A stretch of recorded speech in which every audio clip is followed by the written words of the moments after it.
வாழ்க்கைக்கு முக்கியமான சத்தியம் ஒன்னு சொல்ல போறேன். எங்களுக்கு நல்லது நடந்த முக்கிய சம்பவமே. பாட்டுக்கு இனிமையான பாட்டாத்தான் பாட போறேன். மனசு பட்டாம்பூச்சியே யாரும் நினையாத எங்களை மனசில் வச்சாரே. அழகா நெஞ்சில தூக்கி வச்சாரே. சிலுவையில் எங்களை நினைச்சு பார்த்தாரே.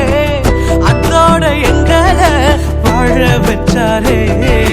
எல்லாத்த இழந்தோம் இப்போ இலக்க ஒண்ணுமில்ல.